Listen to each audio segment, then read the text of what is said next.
Hello and welcome मेरे प्यारे बच्चे लोग। और बताइए कैसे हैं आप लोग? सभी लोग बढ़िया? चलिए तो स्टार्ट किया जाए। आज हम लोग आएंगे अपने रैपिड फायर टेस्ट 4 की तरफ। ठीक है, ये हमारा लास्ट टेस्ट है। इसके बाद आप लोग का एग्जाम हो जाएगा 26 को, तो आप लोग आराम से 26 को एग्जाम दे सकेंगे। काफी इंपॉर्टेंट क्वेश्चन हैं इसमें, तो आइए हम लोग एक एक करके सारे क्वेश्चन से डील करना स्टार्ट करते हैं। सबसे पहला क्वेश्चन है the value of adiabatic index for mono atomic gas. Mono atomic gas के लिए एडियाबैटिक इंडेक्स का वैल्यू क्या होता है? एडियाबैटिक इंडेक्स बोले तो बच्चों गामा, ठीक है। और मोनो एटॉमिक गैस के लिए ये सबसे ज्यादा होता है, जिसका वैल्यू कितना है? 5/3 है। ये लिखा हुआ मिल जाए या फिर 1.66 लिखा हुआ मिल जाए, दोनों क्या है? सेम है। तो याद रखना है मोनो एटॉमिक गैस के लिए एडियाबैटिक इंडेक्स का वैल्यू सबसे ज्यादा होता है, जो कि 5/3 होता है। ये एडियाबैटिक इंडेक्स क्या होता है सर? तो आपको मैंने बताया है कि Cp/Cv के रेशियो को हम लोग एडियाबैटिक इंडेक्स बोलते हैं, है ना। Molar specific heat capacity at constant pressure by molar specific heat capacity at constant volume, ये जो रेशियो है ये क्या कहलाता है? एडियाबैटिक इंडेक्स कहलाता है। ठीक है, तो मोनो एटॉमिक के लिए 5/3। अगर आप बोलेंगे कि डाई एटॉमिक का भी बता दीजिए सर, तो बता देंगे हम। ये 7/5 होता है। 7/5 मतलब 1.4 होता है। और ट्राई एटॉमिक के लिए भी अगर आप बोलेंगे तो वो हम बता देंगे। ट्राई एटॉमिक के लिए ये 4/3 होता है, मतलब 1.33। ट्राई एटॉमिक या पॉली एटॉमिक, ज्यादा एटम वाले, ठीक है ना। मोनो एटॉमिक का मतलब होता है एक एटम वाला गैस, ठीक है। डाई एटॉमिक का मतलब 2 एटम वाला गैस। ट्राई एटॉमिक का मतलब 3 एटम, या फिर पॉली एटॉमिक हो सकता है 4 एटम 5 एटम भी आ सकते हैं, ठीक है। नेक्स्ट, इसके बाद slope of displacement time graph क्या रिप्रेजेंट करता है? तो याद रखेंगे कि slope of displacement time graph, ये डिस्प्लेसमेंट है, ये टाइम है, ये है ग्राफ, ठीक है। इसका स्लोप मान लीजिए कि ये थीटा है ना। स्लोप बोलने का मतलब होता है बच्चों, slope is tan theta. Slope का मतलब क्या होता है? Tan theta. और टैन यहां पे आप अगर निकालेंगे तो क्या आ जाएगा? Perpendicular by base. परपेंडिकुलर बोले तो डिस्प्लेसमेंट, बेस बोले तो टाइम, और डिस्प्लेसमेंट बाय टाइम आपको क्या देगा? वेलोसिटी देगा। तो अगर कोई आपसे पूछे कि स्लोप जो है डिस्प्लेसमेंट टाइम ग्राफ का क्या देगा, तो आप बोलेंगे स्लोप हम लोगों को वेलोसिटी देगा। क्या देगा? वेलोसिटी। तो हमारा ऑप्शन ए हो जा रहा है यहाँ पे, वेलोसिटी, ठीक है। डिस्प्लेसमेंट टाइम ग्राफ का स्लोप हम लोगों को क्या देगा? वेलोसिटी। कल बताए थे वेलोसिटी टाइम ग्राफ का स्लोप क्या देता है? वेलोसिटी टाइम ग्राफ का स्लोप हम लोगों को एक्सेलरेशन देता है। क्या देता है? एक्सेलरेशन। आगे बढ़ते हैं। In the motion of rocket physical quantity conserved is. Motion में कौन सा फिजिकल क्वांटिटी, रॉकेट के मोशन में कौन सा फिजिकल क्वांटिटी कंजर्व्ड होता है? याद रखेंगे कि रॉकेट के मोशन में लीनियर मोमेंटम जो है ये ऑलवेज क्या होता है? कंजर्व्ड होता है, ठीक है ना। इसके बाद a body moving with uniform acceleration covers distance s1 and s2 in successive equal time interval. The ratio of s2 and s1 is, देखिए एक बॉडी है जो कि यूनिफॉर्म एक्सेलरेशन से मूव कर रहा था, ठीक है। इसने टी टाइम में मान लीजिए s1 डिस्टेंस कवर किया, और फिर बोलता है ना कि 2 इक्वल टाइम इंटरवल, तो यहां से यहां टी है तो इसके बाद फिर टी ही लेंगे। इसके अगले इक्वल टाइम इंटरवल में इसने s2 डिस्टेंस ट्रेवल किया, मतलब यहां से यहां s1 है, यहां से यहां कितना है? s2 है। आपसे सवाल पूछा गया है कि s2/s1 का रेशियो क्या होगा, बताइए। हम मान लेते हैं कि इसकी इनिशियल वेलोसिटी जो है ये u है, ठीक है। इनिशियल वेलोसिटी कितनी है? u है। और इसका एक्सेलरेशन जो है ये कितना है बच्चों? a है, ठीक है। तो पहले s1 डिस्प्लेसमेंट निकालते हैं। तो s, अब हमने पढ़ा है s इज इक्वल टू क्या होता है? ut plus half at। तो ये क्या आ जाएगा? s1 is equal to u into t plus half a into t square. ये आ जाएगा आपको s1 का वैल्यू। अब हम लोग को s2 निकालना है, लेकिन यहाँ की वेलोसिटी पता नहीं है बच्चों, तो हम यहीं से कैलकुलेट कर लेते हैं टोटल डिस्टेंस, ठीक है ना। टोटल डिस्टेंस हम यहीं से कैलकुलेट कर देते हैं s। तो s इज इक्वल टू आ जाएगा u, यहां से यहां जाने में टोटल टाइम कितना? यहां से यहां में t, यहां से यहां में t, तो टोटल कितना आ जा रहा है? 2t, ठीक है। ये s क्यों कैलकुलेट कर रहे हैं ना, क्योंकि उससे हमको s2 निकालने में आसानी हो जाएगा। s माइनस s1 करेंगे तो s2 निकल जाएगा। s1 निकाल दिए हैं, s2 निकाल लेंगे, दोनों का रेशियो निकालेंगे तो हमारा आंसर आ जाएगा। This plus half a into 2t का स्क्वायर, ये आपको मिल गया 2ut plus half a into 4t square. ये वाला 2 और ये वाला 2 कट जाएगा यहाँ पे, तो हमको मिल गया s का value, s is equal to 2ut plus 2at²। ये हमने s निकाल लिया। अब अगर हमको कोई बोले s2 का वैल्यू बताइए तो हम बोलेंगे ये तो काफी आसान है, s2 का वैल्यू को क्या करेंगे, s माइनस s1 कर देंगे। तो s2 is equal to s कितना निकाले हैं 2ut plus 2at² minus s1 का वैल्यू कितना निकाले हैं ut, फिर इसमें भी क्या आ जाएगा माइनस हाफ at²। अब देखिए 2ut माइनस ut कितना आ जाएगा, ये आ जाएगा ut 2at² minus half at², दो में से आधा जाएगा, डेढ़ बचेगा, तो कितना आ जाएगा 3/2 at²। अब हमको रेशियो निकालना है s2/s1 का। s2 कितना है ut प्लस 3/2 इंटू at² और s1 कितना है ut प्लस हाफ at²। मान लीजिए बच्चों के लेट u जो है ना ये 0 है। अगर u का वैल्यू 0 है तो s2/s1 का वैल्यू कितना आ जाएगा, ये टर्म तो 0 आ जाएगा, तो ये मिलेगा 3/2 at², ये हो जाएगा हाफ at²। ये हाफ 80 कट जाएगा, यहाँ पे 2 और 2 कट जाएगा, तो s2/s1 का वैल्यू हम लोग को कितना मिल जा रहा है 3/1। मतलब हमारा जो रेशियो ये कितना आ जा रहा है 3 आ जा रहा है। याद रहेगा ये जो रेशियो होगा कितना आ जाएगा 3। नेक्स्ट अगले सवाल की तरफ पहुंचते हैं, ठीक है। Next question, analogous of force in rotational motion. आप लोगों को मैंने बार बार बताया है फोर्स का एनालोगस मतलब जो काम लीनियर मोशन में फोर्स करता है रोटेशनल मोशन में वही कौन करता है, टॉर्क करता है। तो इसके लिए हम लोग क्या लिखेंगे, टॉर्क होगा, ठीक है। नेक्स्ट इसके बाद आ जाते हैं इसके आगे, if no external force acts on the system then total linear momentum. अगर एक्सटर्नल फोर्स ही 0 है तो आपको पता है बच्चों F इज इक्वल टू dp/dt, न्यूटन के सेकंड लॉ से हम लोगों ने यही पढ़ा है, हाँ या ना। और F को अगर 0 कर देंगे तो 0 इज इक्वल टू dp/dt। ये बता रहा है लीनियर मोमेंटम का डिफरेंशिएशन कितना है 0 है। और किसका डिफरेंशिएशन 0 होता है, कांस्टेंट का।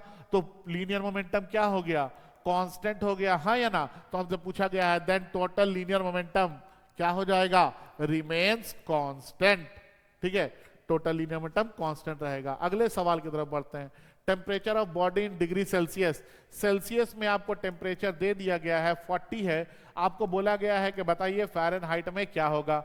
आपने पढ़ा है c/5 is equal to F-32 divided by 9, पढ़े हैं ना।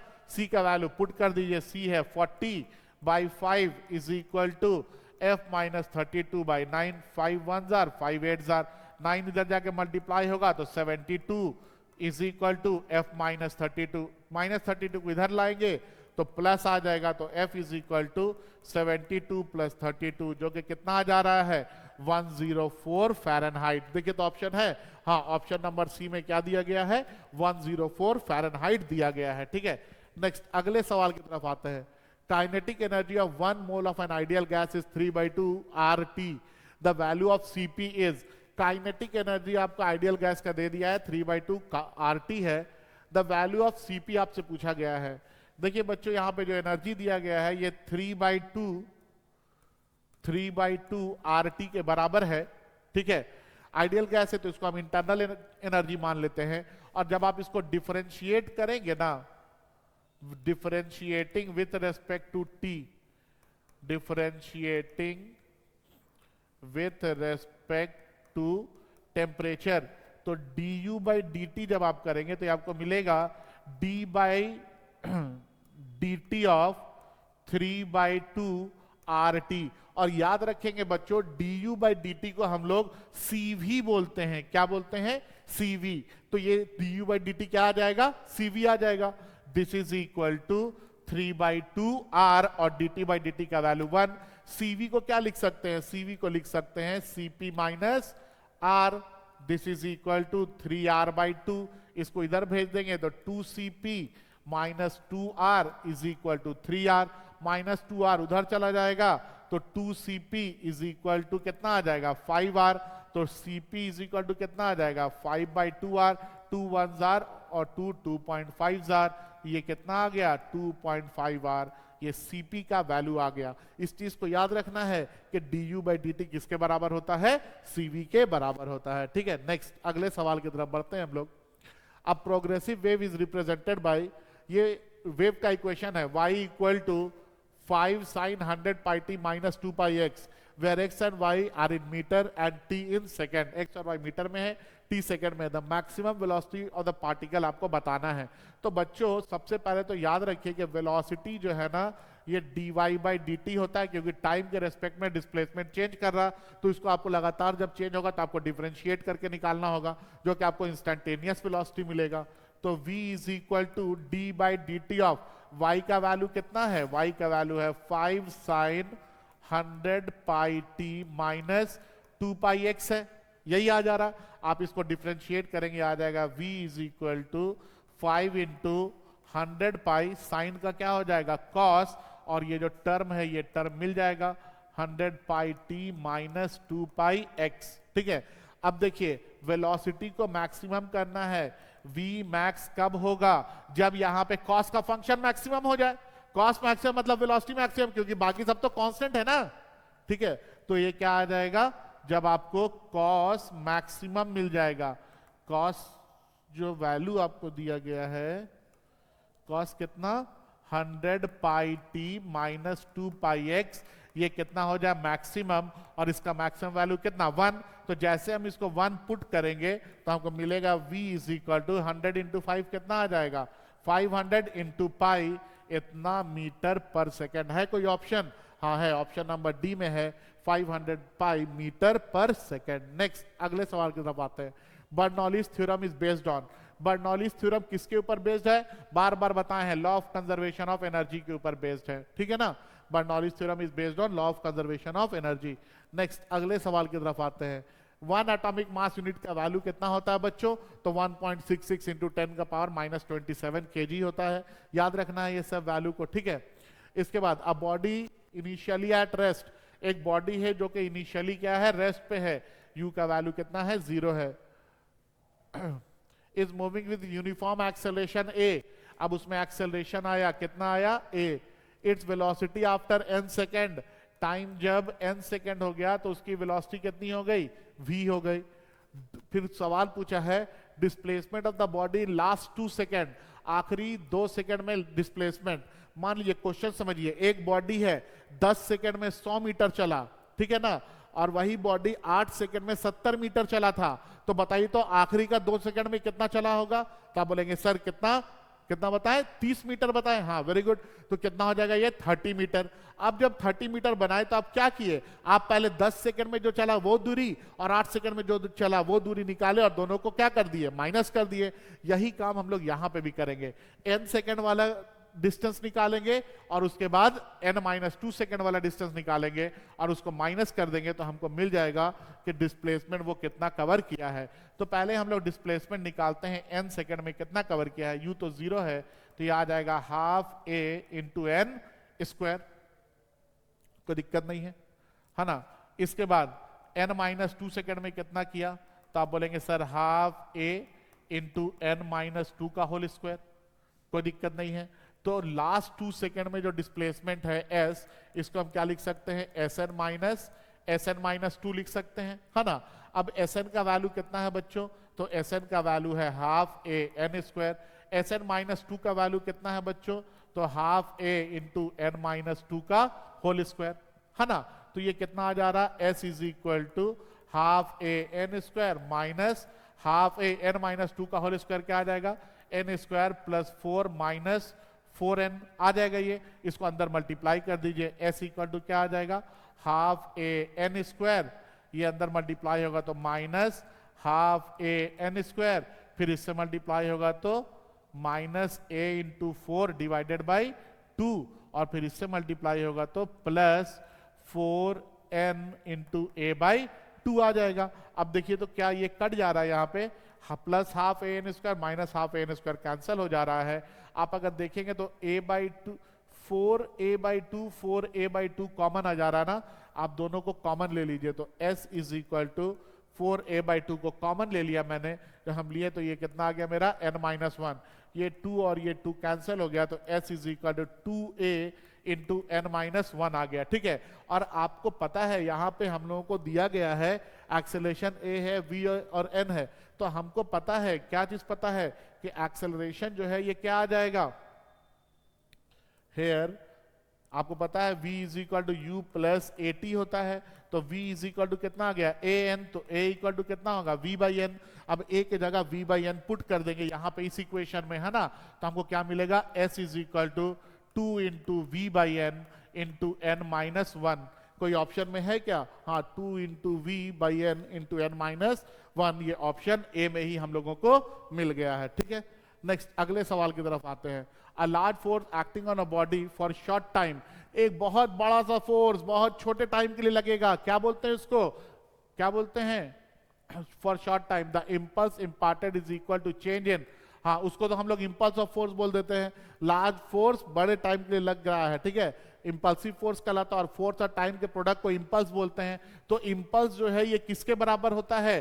चेंज इन मोमेंटम के बराबर होता है। ये इंपल्स मोमेंटम थ्योरम का क्वेश्चन है। एक बड़ा सा फोर्स एक बॉडी पे लगा तो वहां पे इंपल्स जो काम कर रहा, मतलब फोर्स इंटू टाइम का जो प्रोडक्ट होता है, फोर्स इंटू टाइम का प्रोडक्ट ये क्या होगा? ये चेंज इन लीनियर मोमेंटम के बराबर होगा। ठीक है, नेक्स्ट अगले सवाल की तरफ आते हैं हम लोग। Work done by a body against friction always results in loss of kinetic energy. याद रखेंगे, बॉडी आगे जा रहा, फ्रिक्शन पीछे काम कर रहा, फ्रिक्शन की वजह से हीट क्या हो रहा? फ्रिक्शन के वजह से हीट क्रिएट हो रहा, हाँ या ना? और वो हीट का हम लोग यूज नहीं कर सक रहे, वहां पे हीट क्या हो जा रहा है? लॉस हो जा रहा है। तो वहां पे क्या है? लॉस ऑफ काइनेटिक एनर्जी है। ठीक है ना, काइनेटिक एनर्जी हीट के फॉर्म में लॉस हो जा रहा है। नेक्स्ट अगले सवाल पे आते हैं। Direction of angular velocity is along, angular velocity का डायरेक्शन, एक बॉडी है ओमेगा एंगुलर वेलोसिटी से मूव कर रहा है, इसका डायरेक्शन किधर होगा? तो ऑलवेज अलोंग द एक्सिस होगा। याद रहेगा, एंगुलर वेलोसिटी का डायरेक्शन किधर होता है? Always along the axis. है क्या क्या? हाँ है, option number D, the axis of rotation. ठीक है, नेक्स्ट सवाल की तरफ बढ़ते हैं हम लोग। Question number 18, two sphere of mass m and m are situated in air and the gravitational force between them is F। एक स्फीयर है जिसका मास स्मॉल m है, दूसरा स्फीयर है जिसका मास कैपिटल M है। ये एयर में रखा हुआ है, तो यहां पे फोर्स कितना लग रहा है बच्चों? F फोर्स लग रहा है। ठीक है, इसके बाद बोलता है ना, the space around the masses are now filled with liquid of specific gravity 3। अब यहां पे हम एक लिक्विड भर दिए हैं जिसकी स्पेसिफिक ग्रेविटी क्या है? 3 है। The gravitational force will now, अब ग्रेविटेशनल फोर्स क्या होगा? बच्चे लोग ये सिर्फ फंसाने वाला क्वेश्चन है। आप लोग को मैंने पढ़ाया था तो मैंने बताया था कि बाबू ग्रेविटेशनल फोर्स जो होता है ना, ये force nature of surrounding medium पे डिपेंड ही नहीं कर रहा है। जितना एयर में है उतना पानी में रहेगा, उतना कड़वा तेल, करासन तेल, नारियल तेल, सब में सेम अमाउंट ऑफ फोर्स रहेगा अगर डिस्टेंस सेम है तो वहां पे कोई भी चेंज नहीं होगा। अगर एयर में फोर्स F था तो स्पेसिफिक ग्रेविटी 3 का लिक्विड भी यूज करेंगे तो फोर्स कितना रहेगा? F ही रहेगा। नेक्स्ट अगले सवाल की तरफ बढ़ते हैं। A man is sitting on a boat which is floating on a pond, if man drink some water from the pond, the level of the water in pond. देखिए ये है पाउंड, यहां पे एक बोट में एक आदमी बैठा हुआ है। ठीक है, एक आदमी क्या है? बैठा हुआ है। ये आदमी क्या किया? यहां से कुछ पानी उठा के पी गया। अब बाबू जब ये पानी उठा के पिया तो लेवल कम हो गया, है ना? लेकिन जब ये आदमी पी गया तो इस आदमी का मास बढ़ गया, और मास बढ़ने की वजह से अब क्या होगा? ये लिक्विड डिस्प्लेस होगा, होगा ना? बताए थे ना कि जितना लिक्विड डिस्प्लेस होता है, जो वेट होता है, जो बॉडी का जो मास जो लेता है वो लोग, ठीक है, उसके वजह से क्या होता है? बॉडी के वेट की वजह से लिक्विड डिस्प्लेस होता है ना, तो जितना पानी पिया उसके वजह से वो लिक्विड फिर क्या करेगा? राइज कर जाएगा। मतलब यहां पे कोई भी चेंज नहीं होगा, रिमेन्स अनचेंज। देखिए पीने के वजह से पानी कम हो गया, और जब उस आदमी के अंदर चला गया तो आदमी का मास बढ़ गया, और मास बढ़ने की वजह से लिक्विड का लेवल फिर से क्या हो गया? राइज कर गया। तो जितना फॉल किया था उतना क्या हो गया? राइज कर गया। मतलब वहां पे जो लिक्विड का लेवल है दैट विल रिमेन्स क्या? अनचेंज। ठीक है, अगले सवाल की तरफ आते हैं। Which of the following process is correct for given PV diagram. क्या प्रेशर में कोई चेंज आ रहा है? नहीं, प्रेशर रिमेन्स कांस्टेंट। प्रेशर अगर कांस्टेंट है इसका मतलब कौन सा प्रोसेस है? इसका मतलब है कि ये आइसोबैरिक प्रोसेस है, प्रेशर रिमेन्स कांस्टेंट। ठीक है, नेक्स्ट आगे। A particle is executing simple harmonic motion with amplitude A. The distance traveled by the particle in one time period. देखिए मान लेते हैं ये मीन पोजीशन है और ये एक्सट्रीम पोजीशन है ना? एक्सट्रीम पोजीशन का वैल्यू कितना है? ए है, मतलब एम्पलीट्यूड कितना है, ए है। एक पार्टिकल को मीन से एक्सट्रीम, एक्सट्रीम से मीन, मीन से दूसरे साइड एक्सट्रीम, और एक्सट्रीम से फिर मीन आने में जो टाइम लगता है इसको टाइम पीरियड बोलते हैं। बोलता है कि इसी वन टाइम पीरियड में बताइए वो पार्टिकल कितना डिस्टेंस ट्रेवल किया है। तो बाबू यहां से यहां तक गया ए, फिर आया ए, फिर यहां से यहां ए, फिर ए, डिस्टेंस पूछा है, डिस्टेंस कितना हो जाएगा 4a, क्योंकि distance is always added. Displacement पूछता तो 0 बोलते हैं, लेकिन डिस्टेंस पूछा है इसलिए क्या बोल रहे हैं 4a, तो ऑप्शन 4 हो जाएगा यहाँ पे 4a। नेक्स्ट अगले सवाल की तरफ बढ़ते हैं हम लोग। Relation between linear acceleration and angular acceleration, इससे पहले ही बताए हैं a is equal to, sorry इससे पहले ही बताए हैं, क्या बताए हैं, a is equal to alpha into r, linear acceleration is equal to angular acceleration into radius. ये ऑप्शन नंबर ए हो गया, ठीक है। नेक्स्ट अगले सवाल की तरफ बढ़ते हैं हम लोग। When a torque इतना newton metre acts on the body, it makes 1200 by pi revolution per minute. Find power। Babu power क्या है, तो देखिए पावर जो है ना, पावर होता है टॉर्क इनटू एंगुलर वेलोसिटी। ये जो आपको दिया है ना 1200 by pi revolution per minute, Babu revolution per minute है, बार बार बोल रहे हैं हम, ये रिवॉल्यूशन पर मिनट है, ये आपका एंगुलर फ्रीक्वेंसी नहीं है, ये लीनियर फ्रीक्वेंसी है। समझ में आ रहा है, मतलब ये न्यू का वैल्यू दिया है 1200 बाई पाई इतना रिवॉल्यूशन पर मिनट। पहले तो आप पर मिनट को पर सेकंड में कन्वर्ट कीजिए, तो 1200 बाई पाई इतना रिवॉल्यूशन बाई 60 सेकंड, ये कट गया, ये और ये कट गया, कितना आ गया 20 बाई पाई रिवॉल्यूशन पर सेकंड। आपको टॉर्क का वैल्यू दिया है क्वेश्चन में 100 न्यूटन मीटर, आपको सिर्फ ओमेगा चाहिए, और आपने पढ़ा है ओमेगा जो है ये 2 पाई न्यू होता है, क्या होता है 2 पाई न्यू, तो omega is equal to 2 pi into कितना न्यू का वैल्यू 220 by pi, pi pi cut गया, ये आ गया 40 रेडियन पर सेकेंड। अब आप आराम से पावर निकालेंगे टॉर्क इंटू ओमेगा से, टॉर्क बोले तो कितना है 100 इंटू ओमेगा कितना है बच्चों,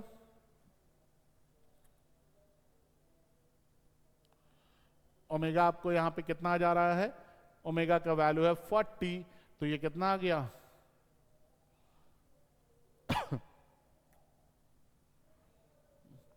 ये आ गया 4000 वॉट, मतलब के 4 किलो वॉट। है कोई ऑप्शन में, नहीं है, नहीं है तो एक आध ऑप्शन बना लीजिए यहाँ पे, इसको कर दीजिए 4 किलो वॉट, ठीक है। समझ में आ रहा है बात मेरा, कोई दिक्कत तो नहीं है ना। मैंने टॉर्क ऑफ 100, ठीक है। चलिए आगे बढ़े अब हम लोग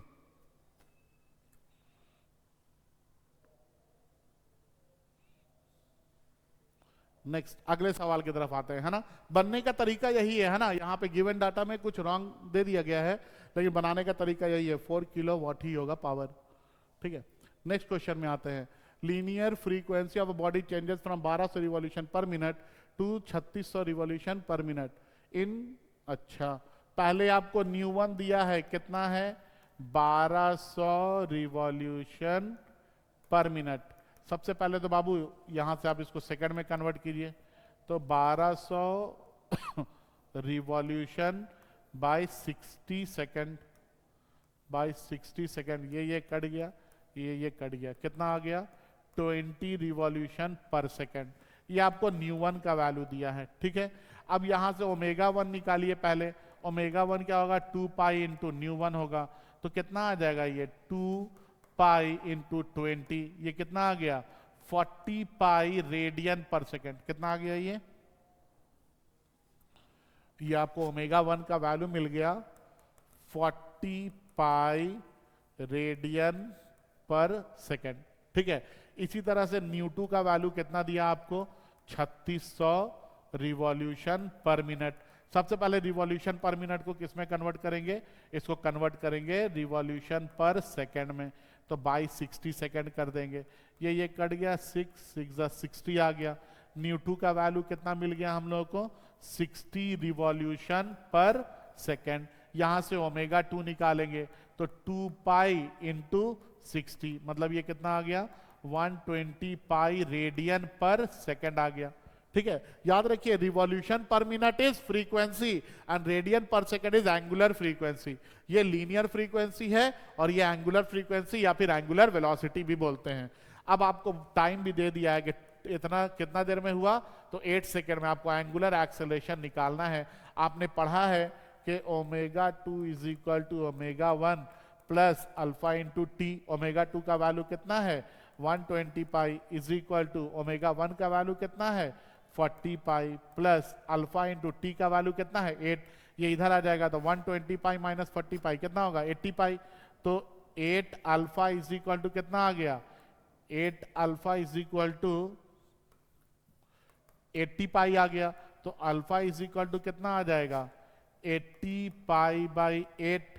ये और ये कट गया 10 से, कितना आ गया 10 पाई रेडियन पर सेकेंड स्क्वायर। याद रहेगा, है कहीं ऑप्शन? हाँ है, 10 पाई रेडियन पर सेकेंड स्क्वायर। ठीक है, तो इस तरह से ये सारे क्वेश्चंस को बनाने हैं आप लोगों को। ठीक है, अगले सवाल पे आते हैं। Find pressure at depth 10 metre of a pond. एक पॉन्ड है, तालाब है, ठीक है ना, इसके 10 मीटर गहराई पे आपको प्रेशर बताना है। तो आपने पढ़ा है P2 is equal to P1 plus rho g h. यहां से यहां h का वैल्यू कितना है 10 मीटर है। कितना है h का वैल्यू?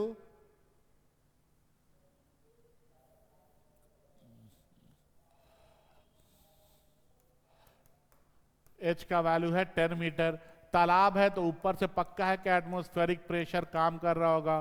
तो P1 का वैल्यू कितना लिखेंगे 1.01 इंटू 10 का power 5 pascal.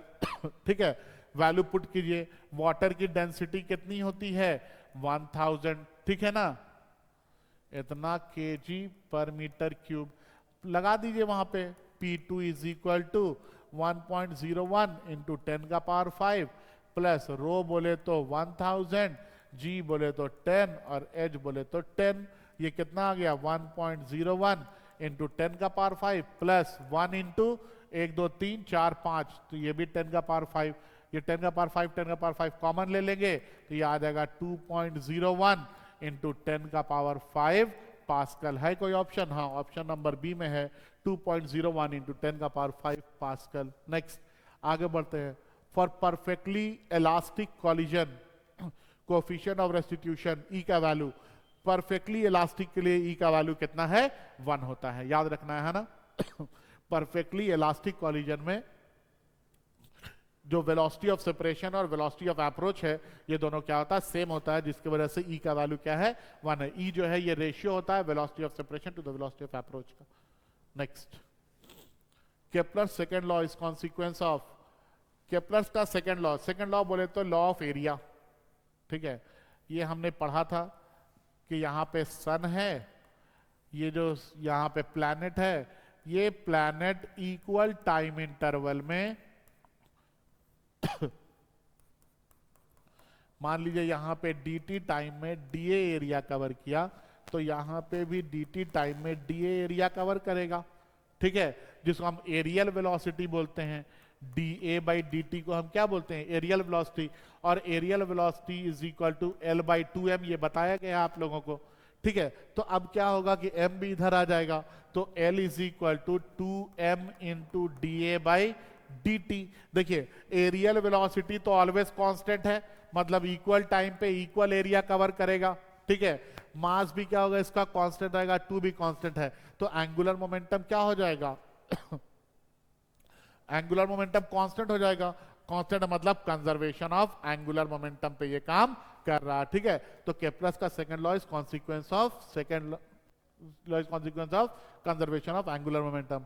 According to Hooke's law, ठीक है, of elasticity, stress is increase, अगर स्ट्रेस को बढ़ाते हैं, ठीक है, then ratio of stress to strain always constant. Stress by strain आपको मैंने बताया है कि स्ट्रेस बाय स्ट्रेन का जो रेशियो है ये ऑलवेज कांस्टेंट होता है। हाँ या ना। इसके बाद मॉड्यूलस इलास्टिसिटी बोलते हैं इसको। Next, heat associated with, heat is associated with, heat किससे एसोसिएटेड है?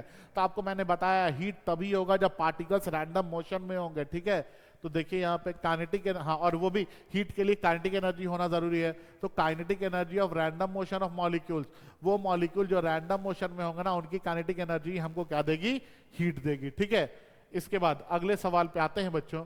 During reversible process loss of energy is, याद रखेंगे कि ड्यूरिंग रिवर्सेबल प्रोसेस, ऐसा प्रोसेस जहां पे आप लौट कर दोबारा से चले जा रहे हैं, वहां पे लॉस ऑफ एनर्जी नहीं होता है। Loss of energy is zero. मतलब जहां से स्टार्ट किए थे घूम घाम के वहीं चले आए तो कोई लॉस हुआ? नहीं ना हुआ, तो loss of energy is zero. ठीक है, next, according to equipartition law of energy, each particle in a system of particle have thermal energy E. मैंने आपको बताया है कि हर एक पार्टिकल के पास उसके डिग्री ऑफ फ्रीडम के हिसाब से, हर एक डिग्री ऑफ फ्रीडम के पास एनर्जी कितना होगा? एनर्जी जो होगा E is equal to half k T. हर एक पार्टिकल के लिए हर एक डिग्री ऑफ फ्रीडम के पास एनर्जी कितना होगा? हाफ के टी होगा। अगर मोनो एटॉमिक गैस आ जाता है तो मोनो एटॉमिक के लिए हम लोग क्या लिखते हैं? मोनो एटॉमिक के लिए 3/2 के टी लिखते हैं। जब हम लोग डाई एटॉमिक में आ जाते हैं तो 5/2 के टी लिखते हैं, और जब हम लोग ट्राई एटॉमिक में आ जाते हैं, ठीक है, तो हम लोग 7/2 के टी लिखते हैं ना। या फिर एक और केस आता है 6 के टी, 3 के टी वाला भी, ठीक है, ट्राई एटॉमिक के केस में। तो बाबू हमको हर एक डिग्री ऑफ फ्रीडम के पास कितना एनर्जी है? हाफ के इंटू टी के बराबर होता है। ठीक है, नेक्स्ट अगला सवाल। A 10 metre long steel wire has mass 5 gram. सबसे पहले तो आप मास को कन्वर्ट कीजिए केजी में। 5 ग्राम का मतलब है 5/1000 केजी, मतलब 0.005 केजी, ये मास आ गया। ठीक है ना। If wire is under tension of 80 Newton, कितना वायर में टेंशन लगा रहे हैं? 80 न्यूटन का टेंशन लगा रहे हैं। The speed of transverse wave on the wire, याद रखेंगे बच्चों, ट्रांसवर्स वेव की जो स्पीड है ना, v is equal to square root of t by nu होता है, वेयर न्यू जो है ये होता है मास पर यूनिट लेंथ। न्यू क्या होता है? मास पर यूनिट लेंथ। तो अब बताइए कि यहां पे आपको 10 मीटर लेंथ दिया है वायर का। वायर का लेंथ कितना दिया है? लेंथ इज, वायर का जो लेंथ है ये 10 मीटर दिया है, और 10 मीटर का मास कितना है? 0.005 ग्राम। तो 1 मीटर में मास कितना होगा? तो 0.005 डिवाइडेड बाई 10, ये आपको कितना मिल गया? 0.0005 आ गया। ये आपको म्यू का वैल्यू मिल गया। टेंशन भी पता है, म्यू भी पता है, पुट कीजिए, आंसर आ जाएगा। v is equal to square root of tension बोले तो 80 बाई 0.0005। अब देखिए ये पॉइंट हटाएंगे तो यहाँ पे कम से कम हमको 4 तो जीरो तो लगाना पड़ेगा बच्चों। लगा दिए। 5 1s are 5 16s are, यहाँ से 16 का रूट बाहर निकलेगा 4, 10,000 का रूट बाहर निकलेगा 100। 4 इंटू 100 कितना आ जाएगा? 400 मीटर पर सेकेंड। है कोई ऑप्शन? हाँ, ऑप्शन नंबर सी में है, 400 मीटर पर सेकेंड। नेक्स्ट अगले सवाल की तरफ बढ़ते हैं। A particle executes SHM if its displacement is half of the amplitude, the ratio of kinetic energy to the potential energy। आसानी से बनाते हैं। सबसे पहले टोटल मैकेनिकल एनर्जी निकालते हैं। Total mechanical energy, total mechanical energy क्या होता है? It is sum of kinetic energy and potential energy, और ये मैक्सिमम होता है। मैक्सिमम होता है तो ये कितना हो जाएगा? हाफ के इंटू एम्पलीट्यूड का स्क्वायर, तो हाफ के ए स्क्वायर हो गया। अब निकालते हैं पोटेंशियल एनर्जी। ठीक है, हम लोग को निकालना क्या है? Ratio of kinetic energy to the potential energy, याद रखिएगा। तो अब पोटेंशियल एनर्जी निकालते हैं। पोटेंशियल एनर्जी क्या होता है? हाफ के एक्स स्क्वायर होता है। यहां पे बोला है कि डिस्प्लेसमेंट जो है हाफ ऑफ द एम्पलीट्यूड है, मतलब a/2 के बराबर है, तो हाफ के इंटू a/2 का स्क्वायर, ये कितना आ जाएगा? ये आ जाएगा हाफ के इंटू ए स्क्वायर बाई 4। तो इसको अब हम लोग और क्या लिख सकते हैं कि potential energy is equal to K A square by 8।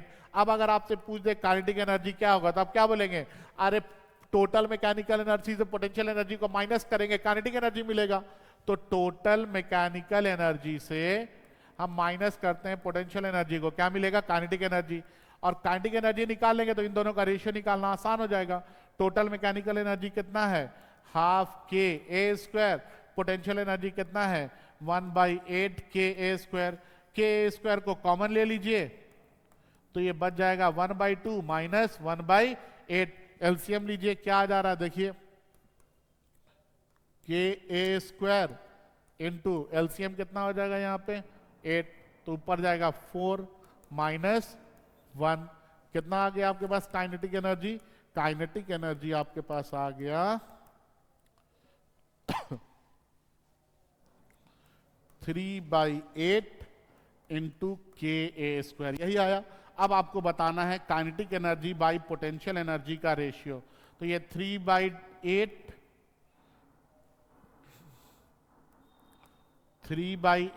के ए square divided by potential energy कितना निकाले हैं के ए स्क्वायर बाई 8, के स्क्वायर कैंसिल, 8 और 8 कैंसिल, काइनेटिक बाई पोटेंशियल का रेशियो कितना आ रहा 3/1, 3:1 है, हाँ ऑप्शन नंबर बी में 3:1 भी दिया गया है। नेक्स्ट क्वेश्चन में आते हैं हम लोग। Time period of simple pendulum on surface of earth is t. Earth के सरफेस पे time period of oscillation of simple pendulum t है और t equal to 2π into square root of L/g होता है, ठीक है ना। If it is taken on a planet where acceleration due to gravity is 4g, new time period t dash मान लीजिए, तो 2π into square root of L/4g हो जाएगा, 4 रूट से बाहर निकलेगा तो T dash is equal to 2π into 1/2 into square root of L/g, और 2π into square root of L/g क्या आ जाएगा ये, तो T dash is equal to t/2, मतलब वहां पे हाफ हो जाएगा, अर्थ के कंपैरिजन में क्या हो जाएगा हाफ। है कोई ऑप्शन, हाँ ऑप्शन नंबर बी में है, हाफ हो जा रहा है t/2 के बराबर। नेक्स्ट अगले सवाल पे आते हैं। Spring of spring force constant के is cut into 2 equal parts, the force constant of each part। देखिए एक स्प्रिंग है बच्चों इस तरह से, ठीक है, इस स्प्रिंग का स्प्रिंग कांस्टेंट हम लोगों को कितना दिया है, इस स्प्रिंग का स्प्रिंग कांस्टेंट हम लोगों को दिया है k है, ठीक है, इस स्प्रिंग का स्प्रिंग कांस्टेंट कितना है k है। अब क्या बोला कि हम इस स्प्रिंग को 2 इक्वल पार्ट में काट दिए, ठीक है काट दिए, बोलता है हर एक पार्ट का स्प्रिंग कांस्टेंट बताओ, इक्वल पार्ट में काट दिए, मान लीजिए इसका भी k1 इसका भी k1, और दोनों जब सीरीज में कनेक्टेड है तो क्या आ रहा k, आपने पढ़ा है 1/ks is equal to 1/k1 plus 1/k2, series में यही फॉर्मूला लगाते हैं। ks का वैल्यू क्वेश्चन में दे रखा है कि k होता है, तो 1/k is equal to 1/k1 plus 1/k1, क्योंकि दोनों इक्वली कट गया है तो ये कितना आ जाएगा 2/k1 is equal to 1/k, k को इधर k1 को इधर, तो k1 कितना आ जा रहा 2k के बराबर। हाँ ऑप्शन नंबर बी में है, हर एक पार्ट का स्प्रिंग कांस्टेंट कितना होगा बच्चों 2k के बराबर होगा, ठीक है। नेक्स्ट अगले सवाल पे आते हैं। Work done in cyclic process, अगर आपके पास साइक्लिक प्रोसेस है तो साइक्लिक प्रोसेस में वर्क डन कैसे निकलेगा, ये प्रेशर और ये वॉल्यूम है, तो आपको जो है एरिया अंडर पीवी डायग्राम ये क्या देता है वर्क डन, तो हमको कोई है ऑप्शन में, हाँ एरिया अंडर पीवी डायग्राम दिया है, heat absorb change internal energy सब कुछ नहीं, सीधे देखना है एरिया आ रहा है कि नहीं, बस एरिया अंडर पीवी डायग्राम हमको क्या देगा वर्क डन देगा। नेक्स्ट अगले सवाल पे आते हैं। For an ideal gas internal energy depends only on, याद रखेंगे बच्चों इंटरनल एनर्जी सिर्फ टेम्परेचर पे डिपेंड करता है, अगर टेम्परेचर चेंज हो रहा है तो समझिए कि इंटरनल एनर्जी में चेंज होगा, और अगर टेम्परेचर चेंज नहीं हो रहा तो इंटरनल एनर्जी में कोई भी चेंजेस नहीं होंगे, तो यहाँ पे ये सिर्फ टेम्परेचर के ऊपर क्या करेगा डिपेंड करेगा। अगले सवाल की तरफ बढ़ते हैं। Value of CP/CV is maximum for, अभी ना बताए थे gamma is equal to CP/CV होता है, और ये सबसे ज्यादा किसके लिए होता है, गामा मैक्सिमम होता है मोनो एटॉमिक के लिए। कौन से गैस के लिए, मोनो एटॉमिक, सिंगल एटम वाला गैस, जैसे हीलियम हो गया आर्गन हो गया, तो मोनो एटॉमिक गैस में गामा का वैल्यू मैक्सिमम होता है, तो 36 का आंसर हम लोग क्या लिखेंगे ए लिखेंगे। नेक्स्ट अगले सवाल पे आते हैं। Work done in moving a body in circular path under centripetal force, देखिए ये सर्कुलर पाथ है, सेंट्रीपिटल फोर्स इधर काम करेगा, बॉडी अगर मूव करेगा तो इधर मूव करेगा, है ना। अगर आप देखेंगे तो ये फोर्स और डिस्प्लेसमेंट दोनों एक दूसरे के परपेंडिकुलर होगा। Work done is equal to क्या होता है F.S, एफ डॉट एस बोले तो F S into cos theta, और यहाँ पे थीटा का वैल्यू 90 डिग्री है तो एफ एस इंटू कॉस 90, और cos 90 का बच्चों वैल्यू 0 होता है तो वर्क डन कितना होगा, 0 होगा। ठीक है, तो याद रखना इस केस में जो हमारा वर्क डन है ये कितना आ जाएगा, 0 आ जाएगा। नेक्स्ट अगले सवाल की तरफ चलते हैं। A conservative force is one for which work done is, conservative force वो फोर्स है जहां पे work done is independent of path followed है। जैसे ये बॉडी है ना, यहाँ पे हम इसको उठा के यहाँ से यहाँ ले गए h हाइट पे, पोटेंशियल एनर्जी आ गया mgh। ठीक है, अब ऐसे ऐसे ऐसे ऐसे ऐसे करके लेके गए, किसमें वर्क डन ज्यादा हुआ है, तो अब h हाइट पे पहुंचा है फिर से, तो फिर पोटेंशियल एनर्जी सेम हो गया। तो बाबू डायरेक्ट लेके जाए या ऐसे ऐसे करके लेके जाए, दोनों के अंदर पोटेंशियल एनर्जी क्या हो जा रहा, सेम, मतलब वर्क डन क्या हो जा रहा, सेम, मतलब वर्क डन यहाँ पे पाथ के ऊपर डिपेंड नहीं कर रहा है।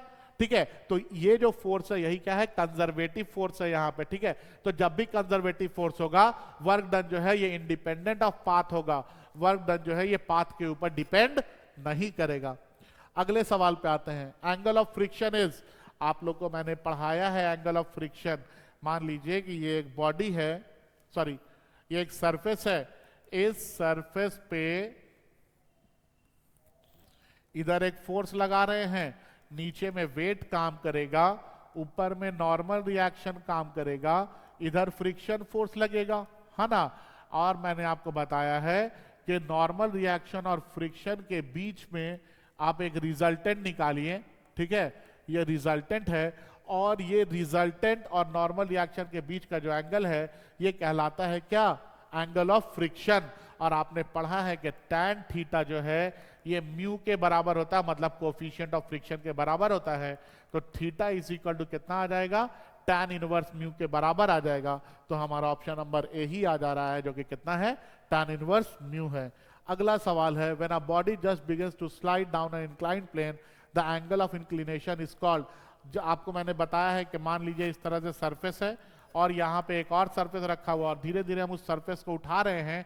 एक टाइम ऐसा आया कि यहाँ पे एक बॉडी रखा हुआ था, जस्ट स्लाइड करना स्टार्ट करेगा, तो ये जो एंगल बनता है ना, इस एंगल को हम लोग क्या बोलते हैं, ये जो एंगल बन रहा है ये एंगल क्या कहलाता है, एंगल ऑफ रिपोज कहलाता है, जहां पे बॉडी जस्ट स्लाइड करना स्टार्ट करेगा। ठीक है, तो ये क्वेश्चन हमारा यहाँ पे आज हुआ ओवर। और बच्चों ये सारे क्वेश्चंस काफी इंपॉर्टेंट है, इन सारे क्वेश्चंस को आप लोग पढ़ करके अच्छा से जाएंगे। ठीक है, हम ये तो नहीं बोल रहे हैं, बार बार ये नहीं बोल रहे हैं कि यही आएगा, लेकिन हाँ इस टाइप के क्वेश्चंस आ सकते हैं, तो इस तरह के क्वेश्चंस के लिए तैयार रहिए। बाकी आपका एग्जाम काफी अच्छा होगा, उसका टेंशन बिल्कुल भी नहीं लेना है। आरएफटी में मैंने लगभग 160 क्वेश्चन कराए हैं, इन सारे क्वेश्चंस को आप जरूर से कर करके ही जाएंगे एग्जाम में। ठीक है, ओके बच्चों, तो आज के लिए हम लोग इतना ही रखते हैं। Thank you and that's all for today.